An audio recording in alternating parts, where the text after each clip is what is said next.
இறங்கணுமா இல்லையா நான் அவங்க சொல்லணும். இறங்கணும்னு அவங்க முடிவு பண்ணிட்டாங்கன்னா நான் வந்து மக்கள் முடிவெடுத்து விட்டால் தனக்கு வேறு வழியில்லை எனவும் தான் அரசியல் வந்துதான் ஆக வேண்டும் என நடிகர் விஷால் செய்தியாளர் சந்திப்பில் தெரிவித்துள்ளார்.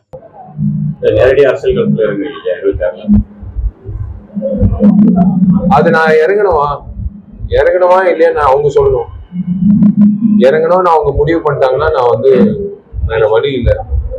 மக்களுக்காக வந்து ஏதாவது ஒண்ணு, இது சும்மா வந்து நான் ஷூட்டிங் போயிட்டு குடிநீர் இல்லாம ஒரு கிராமத்துல இருந்தது. ஏங்க 70 வருஷம் கழிச்சு குடிநீர் இல்லாம வந்து ஒரு கிராமம் இருக்குன்னா தூத்துக்குடியில அது பாக்குறதுக்கு அசிங்கமா இருக்கு. நம்மளுக்கு தண்ணி குடிக்கிறதுக்கே ஒரு மாதிரி வருத்தமா இருக்கு. ஸோ அந்த மாதிரி இல்லாம இருந்தா நல்லது. எங்களை போல நடிகர்கள் வந்து நடிகர்களாலே இருந்துருவோம். நாங்க அரசியல்வாதிகள் ஆகும். அரசியல்வாதிகள் நிறைய நடிகர்கள் ஆகும்போது நடிகர்கள் அரசியல்வாதிகள். செய்திகளை உள்ளது உள்ளபடி தெரிந்து கொள்ள ரெஃப்ளெக்ட் நியூஸை சப்ஸ்கிரைப் பண்ணுங்க.